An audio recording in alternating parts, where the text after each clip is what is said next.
కేంద్ర బడ్జెట్లో విదేశాంగ మంత్రిత్వ శాఖకు 20,516 కోట్ల కేటాయించారు. ఇందులో విదేశీ దేశాలకు ఆర్థిక సహాయం కింద 5,483 కోట్లు అందజేయనున్నారు.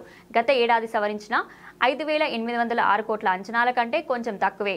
అయితే పొరుగు దేశమైన భూటాన్ మరోసారి అగ్రస్థానంలో నిలిచింది. 2025-26 బడ్జెట్లో ఆ దేశానికి 2,150 కోట్లు కేటాయించారు. అయితే గత ఏడాది సవరించిన 2,543 కోట్ల కేటాయింపుల కంటే ఇది తక్కువే.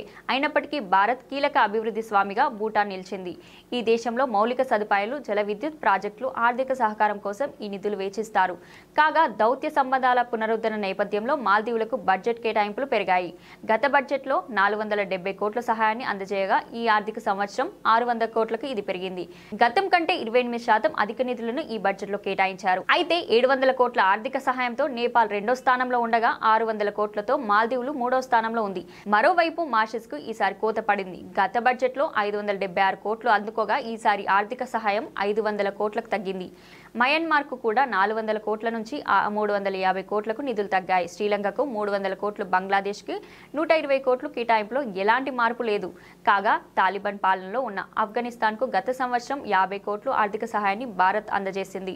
2025-26లో ఈ కేటాయింపులు రెట్టింపుపై 100 కోట్లకు పెరిగింది. ఆఫ్రికన్ దేశాలకు ఆర్థిక సహాయం కూడా 200 కోట్ల నుంచి 225 కోట్లకు పెరిగాయి. ఇక ఇరాన్లోని చాబహార్ నౌకాశ్రయానికి గతంలో కేటాయించిన 100 కోట్లలో ఎలాంటి మార్పు లేదు.